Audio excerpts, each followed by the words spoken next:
Hello दोस्तों, मैं Sarla Yadav SY Hindi platform channel पर एक बार फिर से आप सभी का हार्दिक अभिनंदन करती हूं। और आज के इस वीडियो में हम लेकर आए हैं MCQ सीरीज़ जो मैंने शुरू कर रखी है। और भाषा से संबंधित मैंने एक ही करवाई थी, लेकिन मैं सोच रही हूँ कि धीरे धीरे हम एक एक टॉपिक को कवर करते जाएंगे।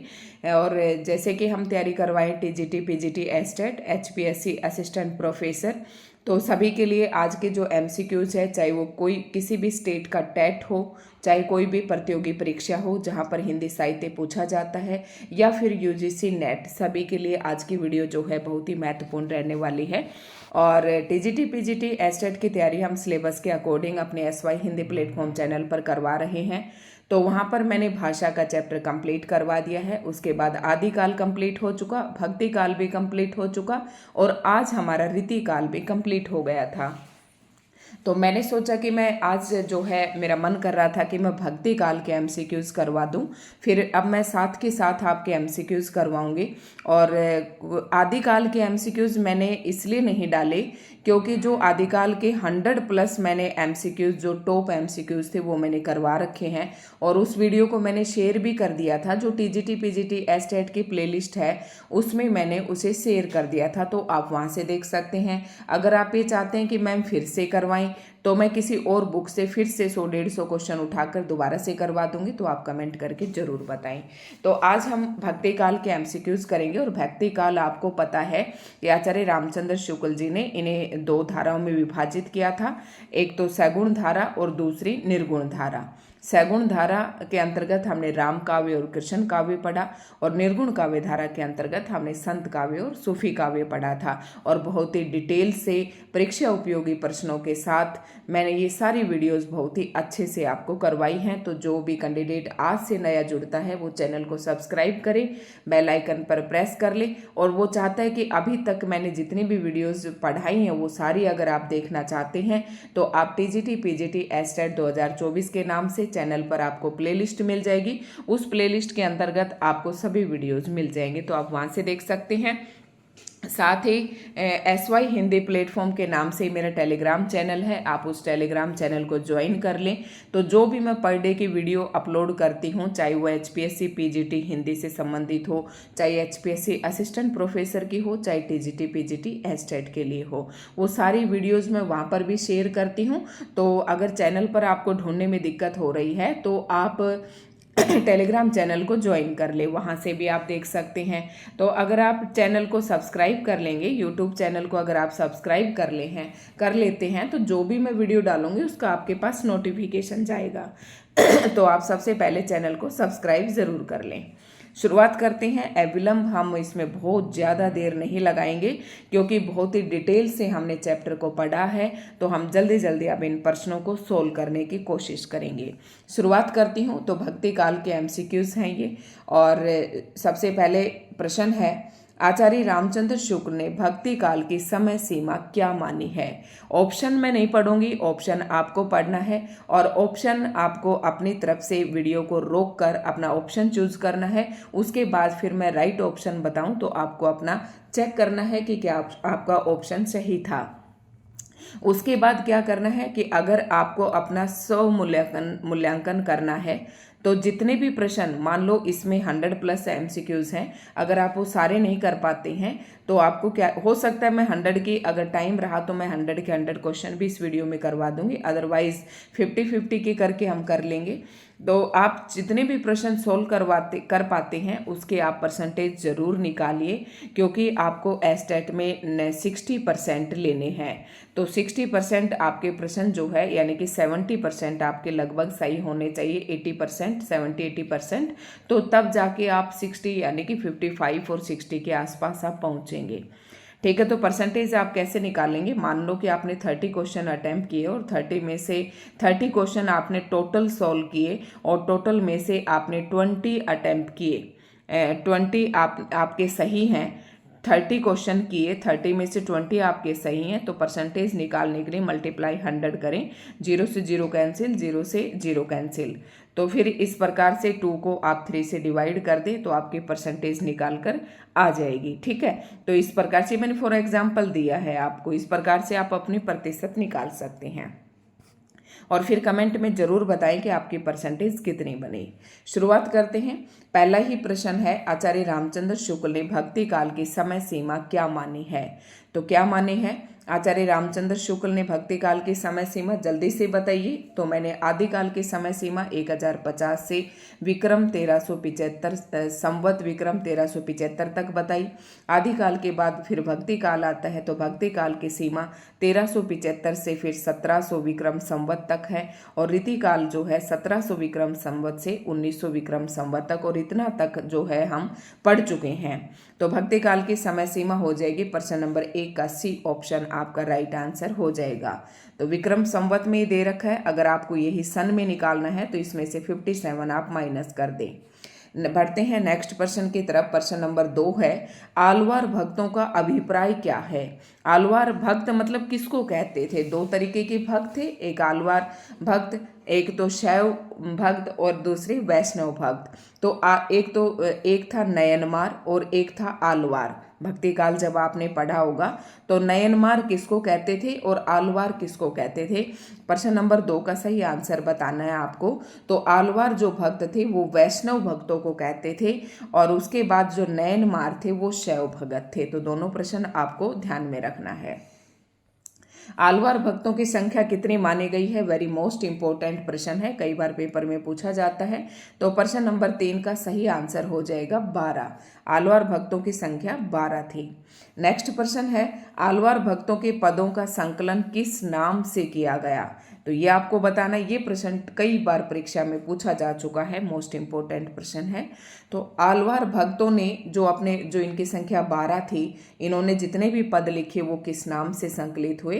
तो ये मैंने आज पोस्ट पर भी, कम्युनिटी में भी डाला था ये प्रश्न।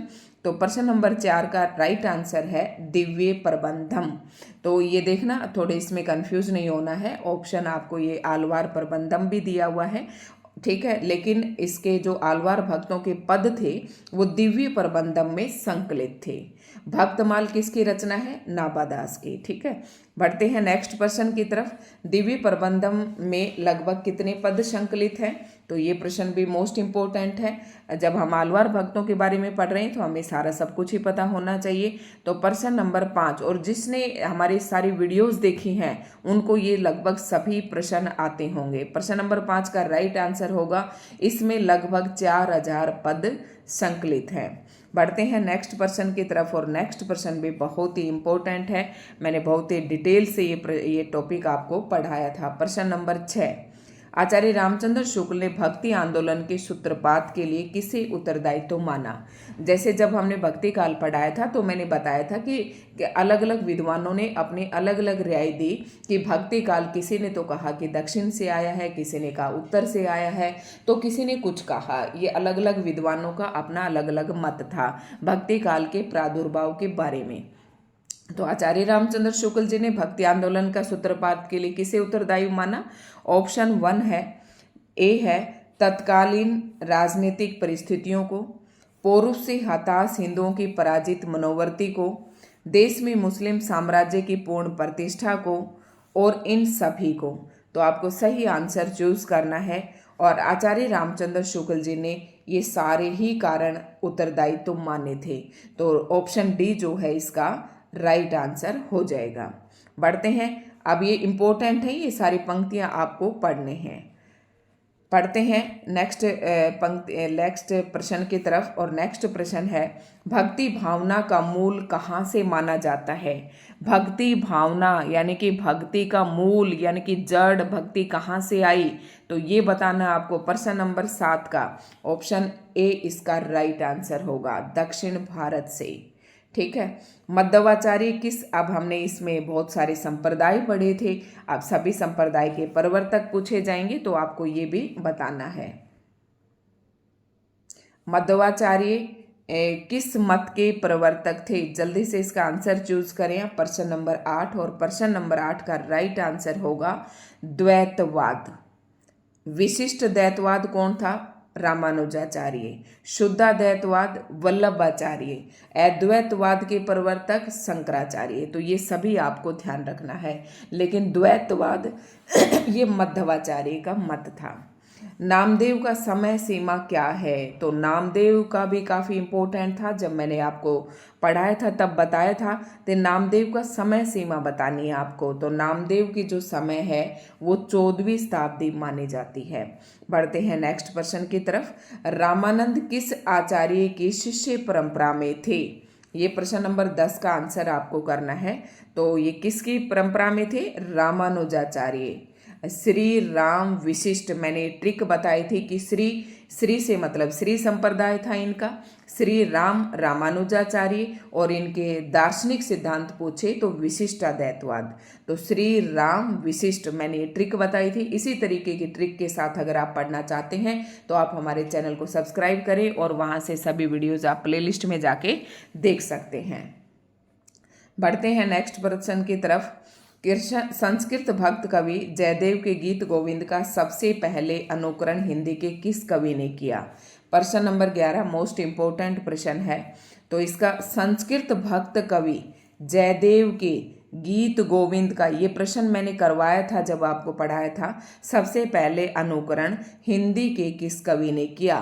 तो इसका आंसर होगा प्रश्न नंबर 11 का विद्यापति। संस्कृत भक्त कवि जयदेव की एक रचना थी गीत गोविंद, इसका सबसे पहले हिंदी में किस कवि ने अनुसरण किया? विद्यापति ने। प्रश्न नंबर 11 का सी आंसर होगा। अगर कोई फ्लो में किसी क्वेश्चन का गलत भी आंसर दिया जाता है तो आप कमेंट में कर सकते हैं। आचार्य हजारी प्रसाद द्विवेदी हिंदुओं की पराजित मनोवृत्ति को भक्ति आंदोलन के उदय का कारण नहीं मानते, क्यों? देखो, ये एक बात ध्यान रखनी है कि आचार्य हजारी प्रसाद द्विवेदी हिंदुओं की पराजित मनोवृत्ति को, ये बात कही तो थी उसने, आचार्य रामचंद्र शुक्ल जी ने, कि हिंदुओं की जो पराजित मनोवृत्ति थी उसी के परिणाम स्वरूप भक्ति का आंदोलन का उदय हुआ। लेकिन हजारी प्रसाद द्विवेदी जी इस मत को नहीं मानते हैं। लेकिन क्यों नहीं मानते हैं, इनका मत अलग है। तो ऑप्शन आपको पढ़ना है। मुस्लिम आक्रमण से उत्तर भारत आक्रांत था। आक्रांत मतलब उत्तर भारत ही ग्रसित था उससे। मुस्लिम आक्रमण से मतलब मुस्लिम आक्रमण का प्रभाव केवल उत्तर भारत पर था। दूसरा ऑप्शन है इसका, नेक्स्ट ऑप्शन है, भक्ति की भावधारा दक्षिण भारत से प्रारंभ हुई। भक्ति की भावधारा दक्षिण भारत से प्रारंभ हुई। यदि भारत पर मुस्लिम आक्रमण न होते तो भी भक्ति की भावधारा उत्तर भारत में पनपती। और उपयुक्त सभी, तो इस प्रश्न का आंसर है उपयुक्त सभी। ठीक है, इसलिए नहीं मानते। हजारी प्रसाद द्विवेदी जी ने ये 3 कारण बताए और इसलिए ये रामचंद्र शुक्ल जी वाले इस बात को सही नहीं मानते। बढ़ते हैं प्रश्न नंबर 13 की तरफ। प्रश्न नंबर 13 है, जॉर्ज ग्रियर्सन भक्ति आंदोलन को किसकी देन मानते हैं? इंपॉर्टेंट प्रश्न है प्रश्न नंबर 13।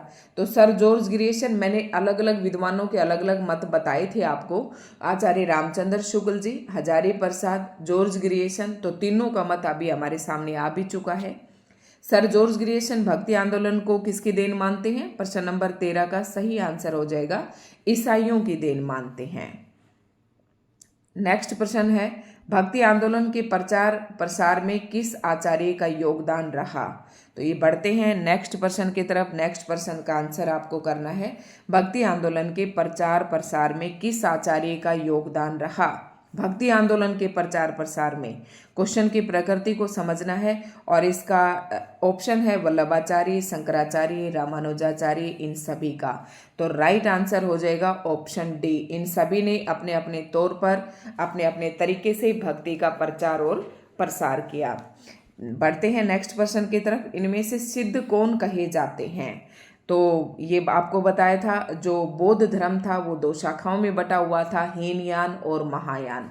फिर हीनयान जो था वो विरक्त और सन्यासियों के लिए था, और जो महायान था वो फिर से 2 भागों में बटा हुआ था, वज्रयान और सहजयान। वज्रयान और सहजयान, तो बता देती हूँ आपको, सहजयान।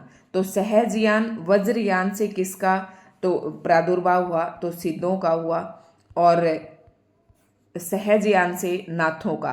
देखो इसमें कंफ्यूज न होना, जहां सहजयान है ना तो से सिद्धों का नहीं हुआ, मतलब उल्टे हैं, से नाथों का और वज्रयान से सिद्धों का, ऐसे ध्यान रखना है। इनमें से सिद्ध कौन कहे जाते हैं तो आप समझ गए होंगे। प्रश्न नंबर 15 का आंसर करना है आपको वज्रयान, ठीक है। और सहजयान कहे तो है तो इसे नाथ नहीं होंगे, क्योंकि यहां भी है, सिद्ध नहीं होंगे, क्या होंगे, नाथ पंथियों का प्रादुर्भाव हुआ, ठीक है। बढ़ते हैं नेक्स्ट प्रश्न की तरफ। सिद्धों की संख्या कितनी मानी गई, वेरी मोस्ट इंपोर्टेंट प्रश्न, ये परीक्षा में पूछा जाता है। तो सिद्धों की संख्या कितनी थी, 84। आलवार भक्तों की संख्या कितनी थी, 12। नाथों की संख्या कितनी है, 9। दोहा कोश के रचयिता का नाम, बहुत ही इंपॉर्टेंट प्रश्न है। दोहा कोश के रचयिता का जल्दी से आंसर करें आप और फिर बताएं। प्रश्न नंबर 17 का तो इसका आ जाएगा सरपा, सबरपा, लुईपा, कणपा। ये क्या है, सारे ये सिद्ध साहित्य के सिद्ध कवि थे, ये सारे जो अपने नाम के पीछे पा जोड़ते थे, ठीक है। बढ़ते हैं नेक्स्ट प्रश्न की तरफ। प्रश्न नंबर 18। जहां मन पवन न संचरई अणिबी शशि नहा पबेश, ये पंक्ति इनमें से किस कवि की है। जहां मन पवन ने संचरी, ये पंक्ति पूछी जाती है प्रश्न नंबर 18 का। राइट आंसर हो जाएगा ऑप्शन बी, तो ये सरहपा की पंक्ति है, याद रखना। इनमें से सिद्ध साहित्य की कौन सी प्रवृत्ति नहीं है। देखो प्रवृत्तियों के प्रश्न जो है पीजीटी एस्टेट में जरूर पूछे जाते हैं, एस्टेट में भी प्रश्न, तो ध्यान से आपको पढ़ते हुए जाना है। तो सिद्धों की प्रवृत्तियां कौन कौन सी थी, प्रश्न नंबर 19 का सही आंसर आपको करना है। प्रवृत्ति नहीं थी, प्रश्न को ध्यान से पढ़ना, इसमें नहीं पूछा है। तो जो सिद्ध साहित्य था उसकी प्रवृत्ति ब्राह्मणवाद के प्रति अवज्ञा, मतलब ब्राह्मणों को ये नहीं मानते थे। कौन सी प्रवृत्ति नहीं थी, ऑप्शन बताना इसका, तो ये तो अवज्ञा करते थे। चमत्कार प्रदर्शन की भावना, ये भी उसकी प्रवृत्ति थी। जाति पाति की प्रति आस्था, तो ये गलत है। रहस्यवादी प्रवृत्ति, ठीक है, तो इसका राइट आंसर हो जाएगा ये वाली प्रवृत्ति इनकी नहीं थी, बाकी 3 प्रवृत्तियां सिद्ध साहित्य की हैं। राइट ऑप्शन हो जाएगा सी, 19 का सी है। उसके बाद आता है सिद्ध साहित्य का महत्व इस बात में बहुत अधिक है कि उससे हमारे साहित्य के आदि रूप की सामग्री प्रामाणिक ढंग से प्राप्त होती है। ये कथन इनमें से किस विद्वान का है। सिद्ध साहित्य का महत्व इस बात में बहुत अधिक है कि उससे हमारे साहित्य के आदि रूप मतलब प्राचीन रूप की सामग्री के प्रमाण मिल जाते हैं। ये बात किस विद्वान ने कही, प्रश्न नंबर 20 का आंसर करना है। तो ये कथन है डॉक्टर रामकुमार वर्मा का। तो किसी का कहा गया जो कथन है वो आपको एज इट इज पता होना चाहिए कि किसका है। प्रश्न नंबर 21 की तरफ बढ़ते हैं और आप आंसर करने की कोशिश करें। ये सांप्रदायिक शिक्षा मात्र है, अतः शुद्ध साहित्य की कोटि में नहीं आती। ये भी मैंने पंक्ति बताई थी। सिद्ध साहित्य के संबंध में ये टिप्पणी किसकी है। सिद्ध साहित्य, देखो सिद्ध साहित्य के बारे में ये टिप्पणी किसकी है। तो प्रश्न नंबर 21 का आपको सही जवाब करना है कि आचार्य हजारी प्रसाद द्विवेदी, रामचंद्र शुक्ल, तो इसका नलिन विमोचन, रामविलास शर्मा। तो आपको इसका सही आंसर चूज करना है ऑप्शन बी, आचार्य रामचंद्र शुक्ल, ये सही आंसर है। बढ़ते हैं नेक्स्ट प्रश्न की तरफ और प्रश्न नंबर 22 हमारे पास है और जल्दी जल्दी आंसर करें आप। आदिकाल के धार्मिक साहित्य में कौन सा साहित्य शामिल है। आदिकाल के कुछ क्वेश्चंस आदिकाल के भी हैं, तो आप ये ना सोचें कि सभी को भक्ति से संबंधित, क्योंकि भक्ति में कई धाराएं थी जैसे सिद्ध, नाथ, जैन, बौद्ध, ये सारे इसके अंतर्गत आएंगे। थोड़े से क्वेश्चंस यहाँ पर भी लिए गए हैं। आदिकाल के धार्मिक साहित्य में कौन सा साहित्य शामिल है। सिद्ध साहित्य, जैन साहित्य, नाथ साहित्य, इनमें से सभी। तो 22 का ऑप्शन डी जो है इसका राइट आंसर हो जाएगा।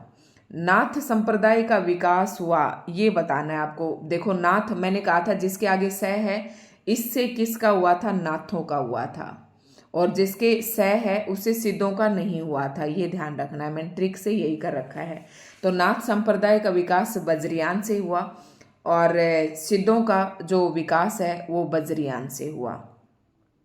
सिद्धों का प्रभाव क्षेत्र था। प्रश्न नंबर 24 का आंसर करना है कि सिद्धों का प्रभाव किस किस क्षेत्र में था, किधर था, पूर्व भारत में था, दक्षिण भारत में था या उत्तर भारत में था, किधर था। प्रश्न नंबर 24 का सही आंसर है सिद्धों का जो प्रभाव क्षेत्र था वो पूर्वी भारत में था।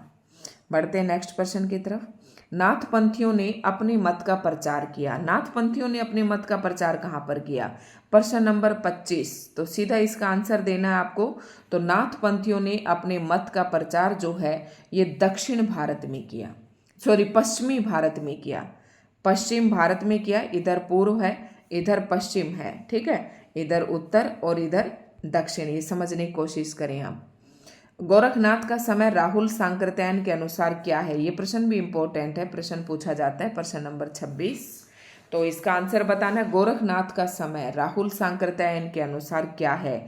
तो प्रश्न नंबर 26 का जो सही आंसर हो जाएगा ऑप्शन बी, 900 विक्रम संवत से 1000 विक्रम संवत। प्रश्न नंबर 27 है गोरखवाणी के संपादक हैं। तो ये बहुत ही आसान प्रश्न है और जल्दी से इसका आंसर करना है। प्रश्न नंबर 27 का हो जाएगा गोरखवाणी के जो संपादक थे वो पीताम्बर बड़थ्याल थे, ठीक है, याद रखना है पीताम्बर बड़थ्याल ने इसे प्रकाशित करवाया था। नाथ संप्रदाय नामक पुस्तक के रचयिता, वेरी मोस्ट इंपोर्टेंट, इसे तो आप सोच भी नहीं सकते ये किसकी है, और ये पूछी जाती है क्योंकि ये एक आलोचनात्मक ग्रंथ है और ये आलोचनात्मक रचनाओं में जाना जाता है। तो इसका नाम बताना है। नाथ संप्रदाय नामक पुस्तक के रचयिता। प्रश्न नंबर 28 का सही आंसर देना है। तो ये किसका है? नाथ संप्रदाय। प्रश्न नंबर 28 का ऑप्शन सी सही आंसर हो जाएगा। हजारी प्रसाद द्विवेदी जी। कबीर के काव्य में उपलब्ध कुंडलिनी योग और पारिभाषिक शब्दावली पर किसका प्रभाव है? कबीर के काव्य में जो कुंडलिनी योग है और जो पारिभाषिक शब्दावली है, तो कबीर के काव्य पे सबसे ज़्यादा जो प्रभाव पड़ा था, यानी कि भक्ति काल में जो सबसे अधिक प्रभाव पड़ा था वो नाथ संप्रदाय का पड़ा था। नाथों से इन्होंने बहुत कुछ ग्रहण किया था। तो ये मैंने आपको बताया भी था उस समय भी जब मैंने चैप्टर पढ़ाया था, इसको बिल्कुल ध्यान रखना है वो सारी बातें। कबीर के काव्य में उपलब्ध कुंडलिनी योग और पारिभाषिक शब्दावली पर किसका प्रभाव है? नाथ संप्रदाय का। प्रश्न नंबर 29। बढ़ते हैं प्रश्न नंबर 30 की तरफ, और प्रश्न नंबर 30 है आचार्य हजारी प्रसाद द्विवेदी के अनुसार नाथ संप्रदाय में इनमें से कौन से तत्व पर बल दिया गया? ये इंपॉर्टेंट चीज है। तो प्रश्न नंबर 30 का सही ऑप्शन बताना है कि किस पर बल दिया नाथ संप्रदाय में। कठोर वाक संयम, वाक मतलब वाणी, शारीरिक सोच, ठीक है, शारीरिक शरीर से संबंधित, और या फिर आंतरिक शुद्धि, या फिर इन सभी पर। तो ऑप्शन इसका कौन सा सही हो जाएगा? ऑप्शन डी, यानी कि जो नाथ भक्त थे, जो नाथ संप्रदाय के लोग थे, वो इन सभी पर अधिक बल देते थे। इनमें से कौन पहले सिद्ध था बाद में नाथपंथी हो गया? तो प्रश्न नंबर 31 का सही आंसर करना है आपको। तो ऑप्शन है बालनाथ, मच्छंदरनाथ, जालंधर, गोरखनाथ। सही ऑप्शन आपको चूज करना है, सही ऑप्शन बताना है आपको कौन सा है इसका। प्रश्न नंबर 31 का राइट आंसर हो जाएगा सी, जालंधर नाथ। ये पहले सिद्ध थे, बाद में नाथपंथी हो गई। नाथों की संख्या कितनी है ये मैंने आपको पहले ही बता दिया। प्रश्न नंबर 32 का कि नाथों की संख्या 9 है। नेक्स्ट प्रश्न है गोरखनाथ अपने युग के सबसे महान धर्म नेता थे, उनकी संगठन शक्ति अपूर्व थी, ये कथन किस आलोचक का है? प्रश्न नंबर 33 का सही आंसर बताना है। गोरखनाथ के बारे में किसने कहा? हजारी प्रसाद द्विवेदी जी ने। नेक्स्ट प्रश्न है प्रश्न नंबर 34। नौलख पात्री आगे नाचे पीछे सहज अखाड़ा किस रचनाकार की पंक्ति है? प्रश्न नंबर 34। तो ये है गोरखनाथ की, और गोरखनाथ की पंक्ति जब मैंने यूजीसी नेट का एग्जाम दिया था तब भी पूछी गई थी। भक्ति भगायो जोग, कुछ इस प्रकार से पंक्ति थी। बढ़ते हैं नेक्स्ट प्रश्न की तरफ। प्रश्न हमारे पास बहुत सारे हैं, और कनफटा योगी, अगर आप ना कमेंट करके ज़रूर बताएं कि मैम 50-50 क्वेश्चन के ये सीरीज़ लेकर आएँ या फिर ज़्यादा एक में लेकर आएँ, तो ये आप कमेंट करके ज़रूर बताएं। कनपटा योगी किसे कहा जाते थे? अभी हमने सिद्ध साहित्य के बारे में सब कुछ पढ़ा, आलवार भक्तों के बारे में पढ़ा, क्वेश्चन किए हमने। अब हम नाथपंथियों के बारे में देख रहे हैं। कनपटा योगी किसे कहा जाता था? प्रश्न नंबर 35 का। तो ये नाथपंथियों को कहा जाता था। इनके कान नीचे से फटे हुए होते हैं और इतने बड़ा सा इनमें कुंडल, स्फटिक मणि से बना हुआ ये कुंडल पहनते थे। पंजाब और राजपूताने में किस संप्रदाय का प्रभाव अधिक था? प्रश्न नंबर 36, जल्दी से इसका आंसर करें। तो पंजाब और राजपूताने में नाथपंथियों का सबसे अधिक प्रभाव था। उसमें जहां एक और ईश्वरवाद की निश्चित धारणा उपस्थित की गई है, वहीं दूसरी ओर विकृत करने वाली समस्त परंपरागत कड़ियों पर आघात किया गया।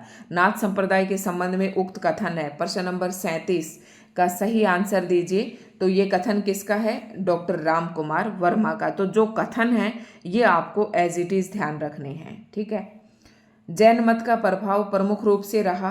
तो जैन मत का प्रभाव आपको बताना है। जैन मत का प्रभाव प्रमुख रूप से कहाँ पर रहा? प्रश्न नंबर 38 का। तो जैन का रहा गुजरात और काठियावाड़ में, और नाथपंथियों का कहाँ पर रहा? पंजाब और राजपूताने में। अपभ्रंश का वाल्मीकि किसे कहा जाता है? प्रश्न नंबर 39 का सही आंसर करना है।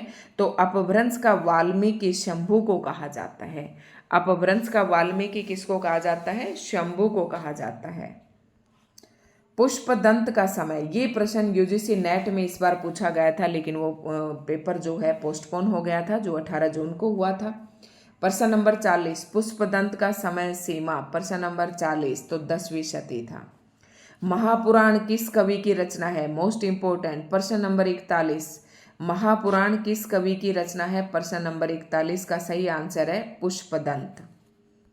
बढ़ते हैं। श्रावकाचार के रचयिता, ये रचना बहुत ही इंपॉर्टेंट है। 933 ईस्वी इसका समय सीमा है, और श्रावकाचार के रचयिता जो थे देवसेन थे। बढ़ते हैं नेक्स्ट प्रश्न की तरफ। प्रबंध चिंतामणि इनमें से किस कवि की कृति है? प्रबंध चिंतामणि। प्रश्न नंबर 43 का आंसर करना है।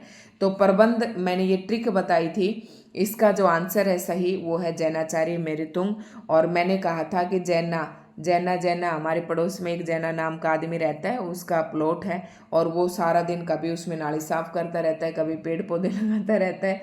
तो ये प्रबंध चिंतामणि इस नाम से आप कर लेना, वो प्रबंध करता रहता है जैना। पावड़ा दोहा के रचयिता, तो ये याद रखना है, पावड़ा दोहा राम सिंह। किसकी रचना है ये? राम सिंह की। प्रश्न नंबर 44 का डी ऑप्शन सही है। इनमें से हेमचंद्र की रचना है, तो हेमचंद्र की रचना ये काफी इंपॉर्टेंट है। प्रश्न नंबर 45 का कौन सा आंसर होगा? तो ये हेमचंद्र की है शब्दानुशासन। 45 का सी ऑप्शन सही होगा। उसके बाद है पीयू संगम कऊ निछड़ी पिए हो परखो हो केओ, पंक्ति किस कवि की है? प्रश्न नंबर 46 का सही आंसर देना है। 46 का सही ऑप्शन हो जाएगा हेमचंद्र, ठीक है। बढ़ते हैं नेक्स्ट प्रश्न की तरफ। प्रश्न नंबर 47, भक्ति काल को 15वीं शती का पुनर्जागरण किसने कहा? मोस्ट इंपोर्टेंट प्रश्न है। प्रश्न नंबर 47, तो भक्ति काल को 15वीं शती का पुनर्जागरण काल किसने कहा? जॉर्ज ग्रियर्सन ने कहा। प्रश्न नंबर 47 का ए आंसर सही है। बढ़ते हैं नेक्स्ट प्रश्न की तरफ, और नेक्स्ट प्रश्न है धर्म की रसात्मक अनुभूति का नाम भक्ति है। तो इसका बताना। प्रश्न नंबर 48, धर्म की रसात्मक अनुभूति का नाम भक्ति है। प्रश्न नंबर 48 जल्दी से बताइए। प्रश्न नंबर 48 का सही ऑप्शन हो जाएगा बी। प्रश्न नंबर 48 का बी जो है राइट आंसर है। धर्म की रसात्मक अनुभूति, ये ध्यान रखना, रसात्मक अनुभूति कही थी धर्म को आचार्य रामचंद्र शुक्ल जी ने। ये पूछा जाता है प्रेमाश्री शाखा का कवि कौन नहीं है? प्रेमाश्री शाखा का कवि कौन नहीं है? प्रश्न नंबर 49 का सही आंसर करना है।